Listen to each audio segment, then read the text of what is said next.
Welcome back, guys. Welcome back. It's your boy DELRAY Richardson, platinum artist, platinum songwriter, Straight Game TV. Thank you for tuning in. I appreciate your time. Do me a favor, hit the thumbs up button. Also, subscribe to the channel. And if you would like to be one of the first people notified when I drop some of this straight game, please do me a favor and click on what appears to be the little bell notification right below this video. It's very much appreciated. We're gonna wait for some more people to come up here in the chat. I always appreciate you. I always appreciate your time. You could be doing anything else with your time, and let's talk about it. Melissa Treadway, what's happening? How you doing?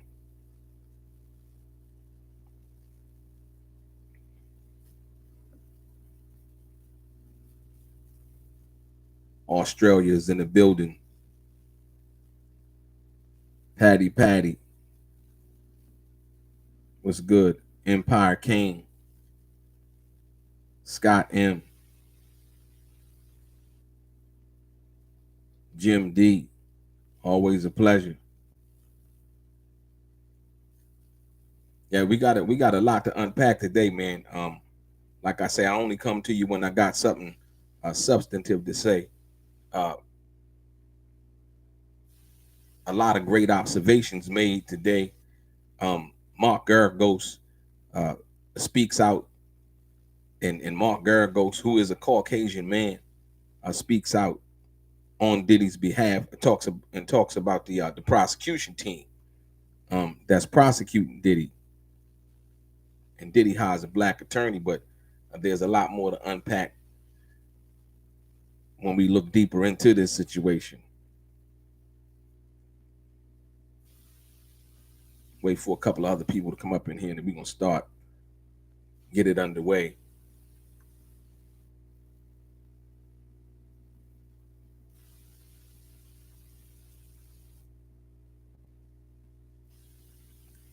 Yes, indeed. Yes, indeed. Fatima, how you doing? Always a pleasure. Pimp Game TV, what's good? Always a pleasure.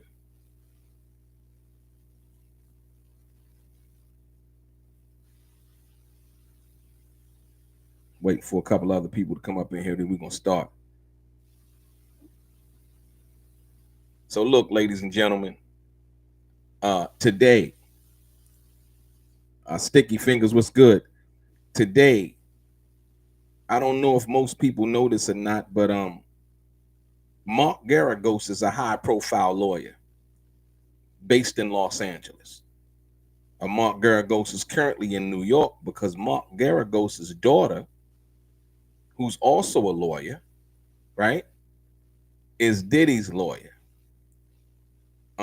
It was reported that the prosecution was all white women. This was just a rumor, but has now been confirmed by Mark Geragos, and Mark Geragos is basically saying, you know what? The prosecution team for the government is a six-pack of white women. And I'm gonna say that again, and I quote Mark Geragos, high-profile attorney out of Los Angeles, whose daughter is currently on Diddy's legal team, says that the prosecution team, lawyers, are nothing but a six-pack of white women. So basically, the prosecution team is based of all white women. Defense attorney Mark Geragos was admonished by the judge in Diddy's case, right? Sex trafficking trial, referring to the prosecutors as a six-pack of white women. The judge has asked for all of the lawyers, whether spectators or otherwise, who would make disparaging comments either for the prosecution or for the defense against or for either side, to always remain professional and watch basically what they say. But Mark Geragos was admonished by the judge for calling the prosecution team a six-pack of white women. right? And Geragos is not officially on Diddy's team, which is the funny part, but is working within its jury as with the team as a jury consultant, like I told y'all the other day. So Mark Geragos is basically there to help consult and making sure they pick the right jurors, making sure Diddy's team, whom his daughter is a counsel on, making sure they you know choose the right jurors, if you will, right? Made the comment, like I said, and basically, it's catching major news, man. He made the comment recently on the Two Angry Men podcast. So Mark Geragos basically calls the prosecution a six pack of white women on the Two Angry Men podcast that he co-hosts with TMZ founder Mark Levin, right? On Tuesday, yesterday, the judge basically told Geragos in a conversation in his chambers that he would be listening and watching him to make sure he doesn't say anything that could interfere with a fair trial. Now, I understand that. I understand that from the perspective of how, the judge wants to make sure that Diddy gets a fair trial and that the prosecution is able to put on a fair case involving this situation, right? But he said basically, I think it's ridiculous that Mark Geragos said that. I think referring to the prosecution in this case as a six pack of white women is outrageous. The judge told Mark Geragos this would not be tolerated in any court from any lawyer anywhere across the nation. You said, and it said you have one more listener for your podcast, he added. So the judge basically says to Mark Geragos, I'm going to be listening to the comments and the statements that you make, you know what I mean, on his own podcast that he hosts with Mark Levin. So that's huge right there. So basically it's saying that Mark Geragos, with his influence, I don't know how many subscribers or how many people actually listen to the podcast, but evidently the judge got wind of it. I don't know if some of the prosecutors may have heard it and told the judge or whatever have you, but yeah, the judge said, you know what, you got one more listener now for your podcast, because I'm going to be listening to the statements that you make just to make sure that there's a fair trial, if you will. And so he's basically speaking on the side of the for the side of the prosecution, if you will. Like I said, this is crazy, man. It's already starting to be crazy, and the trial hasn't even really truly honestly begun yet. They still in the selection of the jury. And Mark Geragos told the judge, as long as you subscribe, I'm all for it. So Mark Geragos said, look, as long as you subscribe as to being a listener to my podcast, I don't care if you listen or not. Geragos' daughter, a teeny Geragos, basically, like I just told you, is on Sean P. Diddy Combs' legal team and has been a guest on the podcast as well. Mark Geragos offered his opinion on a variety of topics about the case on Two Angry Men, including in March of 2016, the hotel surveillance video that shows Combs beating and dragging Cassie, right? So he had talked about this. I mean, talked about the 2016 video, basically, that the world has saw with Diddy, doing what he did to Cassie, basically, who was signed to, Diddy's label and his girlfriend at one time, right? And the prosecutors have said the video is a critical piece of evidence against Combs, basically in the case, right? So the judge basically rejected a request from the defense to withhold the video. And like I told you guys the other day, that the video is now in. So the video itself is now a part of the trial. They're going to let the prosecution use that video from March 2016, March 5th, 2016 to be exact. That is now evidence against Sean P. Diddy Combs, right? And the judge rejected the request from the defense to withhold the video from evidence after, we seen CNN basically aired the video. Sean P. Diddy Combs apologized publicly and all of that stuff. You know what I'm saying? Saying that, the behavior was inexcusable and all of those things, right?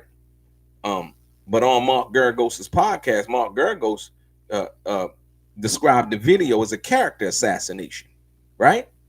And like I've been telling you guys, man, to take the video into context, when you think about what the video shows, it's like, did the video have anything to do? And CNN had the right to broadcast the video. Let's be clear. You know what I mean? Without a shadow of a doubt, they had the right to broadcast the video. But what does the video have to do with this case in particular that involves sex trafficking, racketeering, and all of these other charges that Diddy is facing? Right? That's the question one must ask. Or is it there basically to use as a, like Mark Geragos is describing, a character assassination? You know, that's going to be up for the jury to decide, not for me or you, right?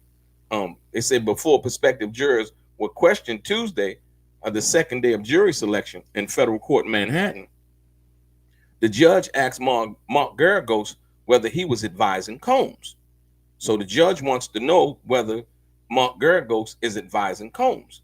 Geragos, uh, who has had a number of high-profile clients, including O.J. Simpson. So, like I said, for most people who don't know who Mark Geragos is, he one time was O.J. Simpson's lawyer.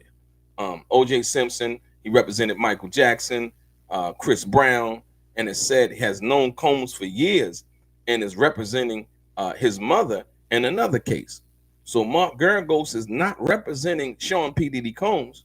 Unbeknownst to me, like I said he's representing P. Diddy's mom in a whole nother case. And I think that case might be against uh, Diddy's former label owner, if you will, who testified that Diddy basically did some things that were unbecoming to him, if you will. And so I can't think of the guy's name right now, but it'll come to me.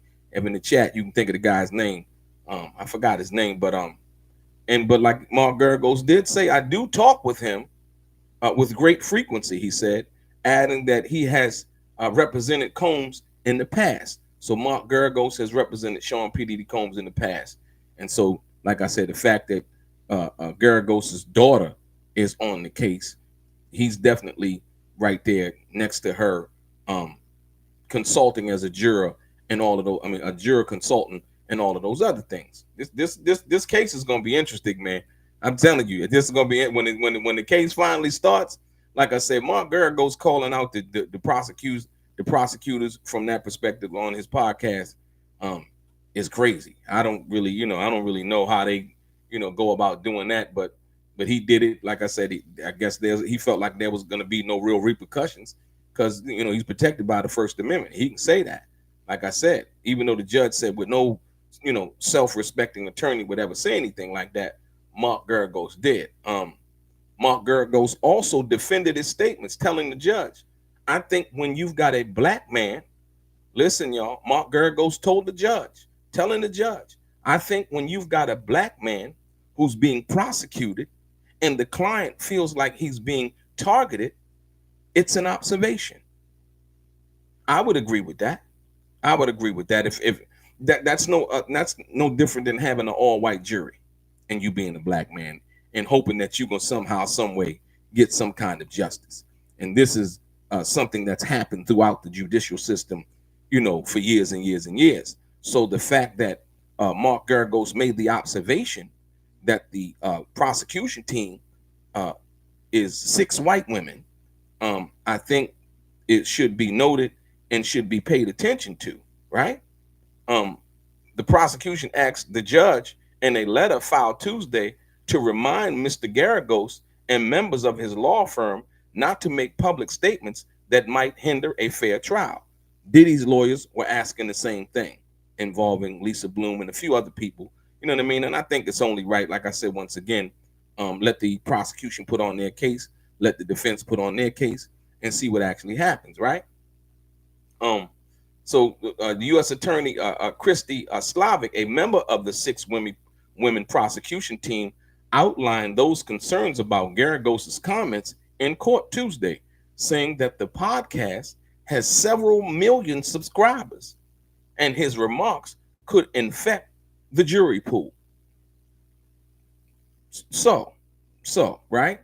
But no more no more than frivolous lawsuits or lawsuits basically filed by Tony Busby, and saying that there were over 1,200 people who said that Diddy did something to him, and we have not seen not one more lawsuit since it has when it was revealed the fact that Tony Busby filed allegedly, or well, I wouldn't even say allegedly because the judges basically admonished him about that, filed cases under a partner of his from a law firm because Tony Busby was not licensed to practice law in this the second district, which is New York, the southern district of New York, which is the second district. So once again, I think a lot of people have been trying to, in their own way, taint the jury pool. Like I said, once again, we seen the case that got dismissed against Diddy and Jay-Z. We found out that was a lie. So like I said, once again, you can see how, in the justice system, how things kind of work. And if you're paying attention to the news, if you can get the 6 o'clock news soundbite, it furthers your case or your argument, or the people or the jurors that might be listening, just as well as the tape. And Mark Geragos, I think when he made the statement in regards to the calling the prosecution team a six-pack of white women, I think he was more referring to the fact that when the tape of Diddy was played on CNN, right? That's why he was calling that a character assassination, because that had nothing to do with anything at that particular time. Really, truly, honestly, didn't need to be aired, because if you looked at the date, if CNN went in and they looked at the date and they said, well, this happened in March 16th, March 5th, 2016. And then they looked and they got lawyers on the team like, the statute of limitations on that case was up. So why would you even show it? You know what I mean? Why would they even show the tape? Like I said, they had every right to show the tape. But what was it for? It was for the public to look at Diddy a certain kind of way. You know what I mean? He did commit those acts. He was wrong for those. But like I said, that was a situation with two consenting adults, and they had their problems, fights, whatever they went through their personal life, minus us seeing that tape. Everything basically looked all good. You understand what I'm saying? So if we wouldn't have seen that tape, you know what I mean? Everything between Diddy and Cassie, we would have never known nothing until she filed that lawsuit. You see what I'm saying? And when they played the tape, it was like, oh, now it imprints in your mind. Well, we wonder what else happened. Oh, he's guilty of this or he's guilty of that, from that perspective, if you will, right? So, like I said, once again, so basically, Chrissy Slavic, basically a member of the women's prosecution team, basically outlines her concerns for Mark Geragos' statement. The judge said that he hoped to seat a 12-people jury and 6 alternates by Wednesday, but it appears it could take until next week. So they're trying to really get this trial going on. Yeah, and so it's already explosive. Like I said, once again, I think Mark Geragos, he's biased to the fact basically that his daughter is on the defense team, and you know what I mean. He's working partially as a jury consultant, but he's also representing Sean P. Diddy Combs' mother in another case, and so that's why he's basically there. But on the other side of things, Diddy just hired. So Diddy, I think very strategic move right here. If you're looking at a case and how it's going to play out, I think this is a very strategic move. Diddy basically had, he'd hired a black woman attorney, right? And his high powered from his, for his team. And she had basically confirmed that she was sexually assaulted before, and she had fought off the perpetrator and her situation. Like I said, she basically in 2008 she sued a well-known hip-hop person, after surviving sexual assault herself. Her name is Nicole Westmoreland, right?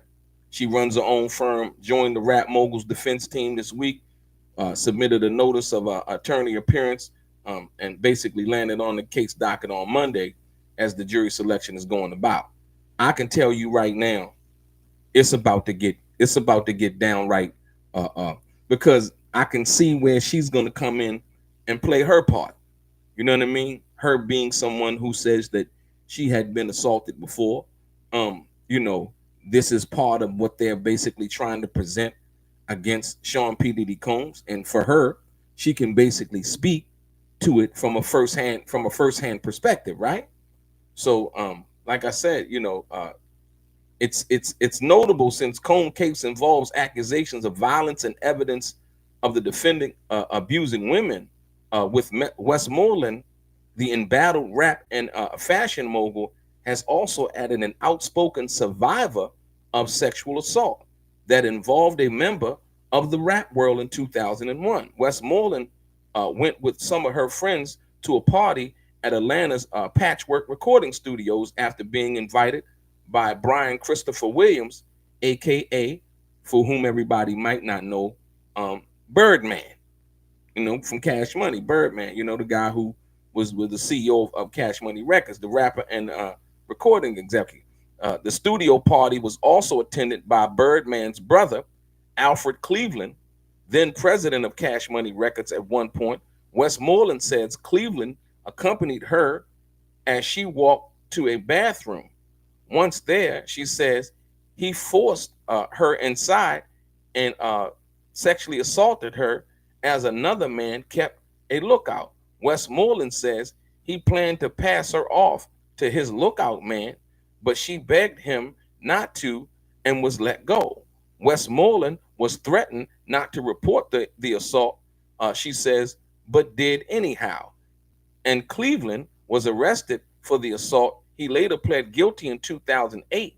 Westmoreland also filed a suit against the brothers and their label for negligence and the failure to keep the space safe. So now, for everybody who didn't know, the attorney that Diddy just hired was allegedly assaulted by Birdman's brother, whom I believe went to prison for this. She also filed a lawsuit suing, the Cash Money Records and so on and so forth. On Wednesday morning, Westmoreland was seen walking into a downtown Manhattan court with Brian Steele, who's also on the case, who also was Young Thug's lawyer, who helped him just beat the RICO case that he was under. And so, like I said, so she's on the case.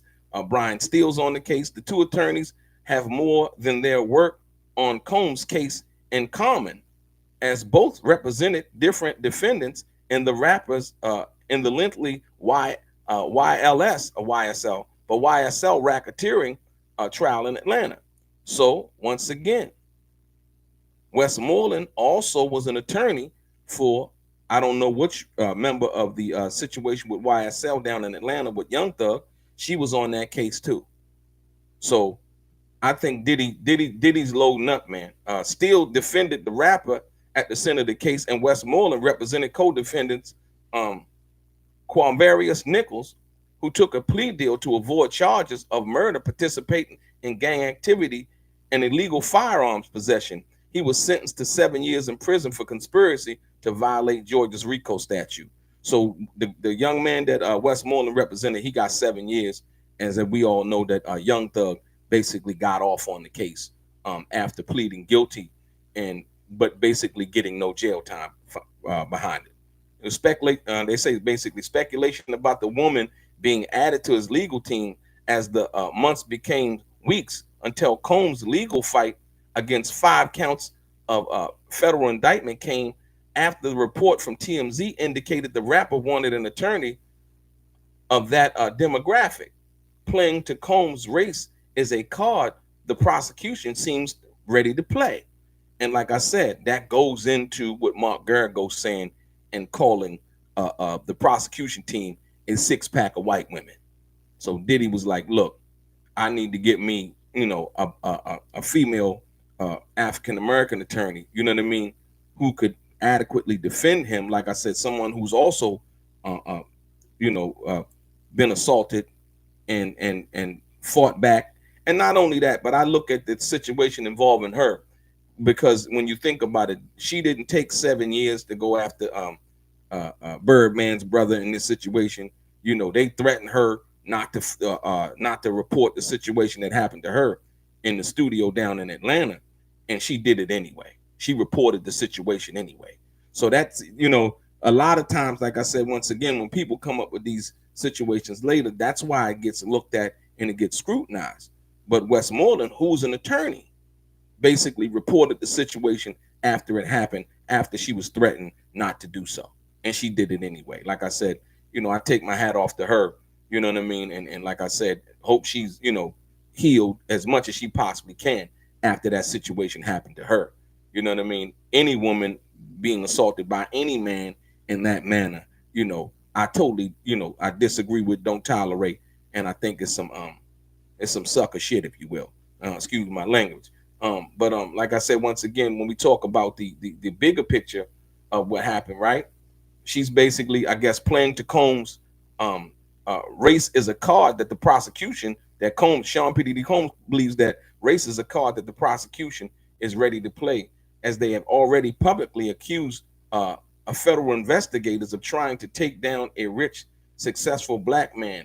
Meanwhile, Mark Geragos, the celebrity attorney, like I said, once again, has been hovering around the trial. And like I said, he basically said that the white women, the 6 white women who are on the prosecution team against Sean P. Diddy Combs, he basically called them, quote, a 6-pack of white women. You know what I mean? And so, like I said, once again, and Mark Geragos was kind of right. Like I said, when you have a black man on trial, and like I said, it's, no different than having 6 white jurors or 12 white jurors, and some of the cases that we've seen throughout history, and where black men have been locked up, and then it's come to, after they've done 33 years in prison, come to find out, the DNA evidence, because DNA wasn't available back then, the DNA evidence that they saved from the situation, they got the person who's been locked up and the victim's DNA, or alleged victim's DNA, and they do the test, and basically they find out that you know what, this guy didn't even do it. He just spent 33 years in prison based on somebody lying, saying, or them coercing somebody to say that, hey, this was the person who actually committed this crime.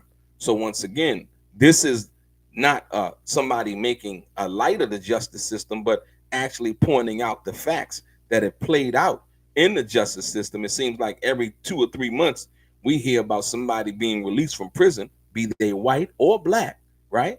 But mostly black, whom basically did not commit the crime.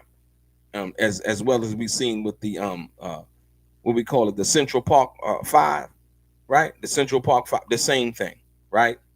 Those guys went and they did all of that time in prison. Come to find out that they were innocent, And so only thing sometimes you get is a pat on the back. They might cut you a check, but you never get that time back that was stolen away from you. And nobody seems to be held responsible for it. It's basically, you know what, we're sorry, and you can get out now. Now you got to go with trying to get your record expunged. You know what I mean? That you still looked at like you actually committed the crime. And so, like I said, in this situation involving Sean P. Diddy Combs, we got to maintain a level of unbiasedness, if you will, as this situation plays out, right? So, like I said, they saying they should have a jury by next week, and so the trial is going to start next week. But more importantly, I think this is crazy, man. This is crazy when you think about it, because, like I said, you got a high power attorney like Mark Geragos, basically calling the prosecution team a 6-pack of white women. That's crazy. That's crazy. And then Diddy, like I said, him hiring Westmoreland, I think she's going to really stand front and center, being a victim in the hip hop community, and with Birdman brother and all of that. Like I said, I never even knew about that case until now. So Diddy hired somebody who's an actual victim, and I think she's going to testify, based on from her own experience. Somebody holding her, trying to hold her, somebody watching out, somebody holding her, you know what I mean? And she can basically argue that because she's experienced that, right? So I think it's become just a little bit more harder now for the prosecution to prove their case, if you will, as far as what they're saying. Also, the key to this case is criminal intent. Criminal intent. See, it's different when you have somebody like if Diddy just met her and she went back to his place and they had something consensual, but she decided to say have buyer's remorse the next day and say something like that, or she was held against her will or whatever. That would be looked at more like Westmoreland's case because of the situation in which she basically dealt with her situation. But Cassie's situation is different because they had a relationship, right? Cassie and Diddy was in a 10-year relationship. And like I said before, that tape that we saw from March 2016 from the hotel, when you think about the big picture of that, when you look at to what that really is and what that really means, it says to me that Cassie stayed with Diddy. We just seen the Met Gala. I told people the other day, go look online right now, type into your computer, Diddy and Cassie in 2017, and tell me and show me what you see. How many pictures do you see of them in 2017? Smiling, looking like a loving couple, and all of those other things. We had not seen that tape yet, right? So all we would be able to know and determine from that situation is what? They looked good together. You know what I mean? We didn't know about the freak offs. We didn't know about them having somebody else in their relationship. We didn't know about the fact that Diddy liked to watch. We didn't know that they were swingers. We didn't know anything about their personal life, right? When we found that out was when Cassie filed her civil lawsuit, which I agree, Diddy should have settled a long time ago. He should have settled it before she even did that. But I think Diddy's ego got the best of it. And he thought that, she would never admit to the things that she participated in because he knew that it was damning, right? He knew he probably whatever threatened her with tapes, that he got tapes and I'll expose this, that, and the other. And basically what she did was she got out in front of it. She filed a civil lawsuit and basically admitted in the tapes that, yeah, we would have freak-offs. Yeah, I would be with other men while he watched. Yeah, I did all of this. That lawsuit, in fact, was settled, right? Okay, cool. The feds looked at the lawsuit and said, oh, we got something here. Let's talk to Miss Ventura and see would she be a witness to testify, because it sounds like she was being held against her will, even as a girlfriend. It sounds like this is sex trafficking because allegedly, Combs was flying people in to be in their relationship and to participate in sexual activity with Cassie and Sean P. Diddy Combs. So that's the thing. Like I said, once again, the hardest part is going to be for Cassie to be convincing enough, basically saying that, hey, you know what? This happened this way, you got paid, and asking her, well, on March 5th, 2016, we all seen the tape. The prosecution is using the tape trying to convict Mr. Combs and so on and so forth, even though that was a state situation. Miss Ventura, how come you didn't go to the police? They're going to ask all of these questions, right? And depending on her answer, right, we're going to see what happens. We're going to see what happens. And like I said, once again, and I think, when you think about that part of it, that's going to be the part that's going to work on the jury. She's going to say either, well, I loved him, or, I was scared. And then they go to the pictures. Well, Miss Ventura, in 2017, you attended the Met Gallery with Mr. Combs, right? This picture right here, you were smiling, you were posing, how much did that shirt that you have on cost? How much did those shoes you have on cost? Who bought those things for you? You know what I mean? Mr. Combs, right? So you were still accepting gifts from Mr. Combs? Man, they're going to make it, they're going to put it out so deep that you're going to be like, whoa, all of these things are going to come out. And like I said, once again, how she answers those things are going to be critical. So, she got paid, usually somebody would have got paid. They would have walked away. They would have told the government, no, I'm not going to testify. Now, listen, Check this out, because this is the other part that nobody's really talking about. Now, in them charging Sean P. Diddy Combs with a RICO case, right? And sex trafficking. Now, Cassie was in on the sex trafficking too. Think about it now. If Diddy was in on the sex trafficking, then she was his girlfriend, so she was in on it too. So did they tell her, if you don't testify, that we're going to charge you too? And scared her into testifying? Like I said, based on what? The information in the civil case, right? Or somebody else giving testimony and saying, oh yeah, she was a willing participant. She basically, admitted it herself, right? And so that's the part that I really don't understand. I think that's the part that nobody really truly understands as of yet. Or Cassie just hate Diddy that much that she wants to testify and say, hey, you know what? I was held against my will, and so on and so forth. Another thing that came up in the case was the fact that they mentioned Michael B. Jordan and also Kid Cudi. I know why they mentioned Kid Cudi's name, because it was alleged that Diddy had blew Kid Cudi's car up because he thought that Cassie and Kid Cudi were seeing each other. I think after they had broke up, took a break or whatever. And then that was the situation in which she basically alleged that Diddy had sexually assaulted her after he had came over to her house or something like that.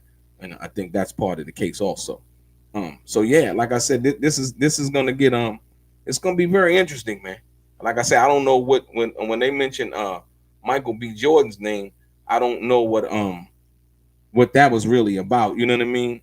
You know what I mean? Like I said, if Michael B. Jordan was at Diddy's house or at his party or any of those things, right? I don't know what that's truly about, but we're gonna see what's happening with this, man. We're gonna see what's really happening with this. Like I said, the jury selection has been pretty tight. Like I said, that's going to be a key thing. That's why they got Mark Geragos there, because Mark Geragos, like I said, he represented Michael Jackson, O.J. Simpson, a whole bunch of other celebrities. And usually Mark Geragos win cases. That's why everybody go to him. So it's either Mark Geragos in L.A. is either Mark Geragos or Thomas Mesereau. And Thomas Mesereau was the one who represented Michael Jackson in his case when he beat his case.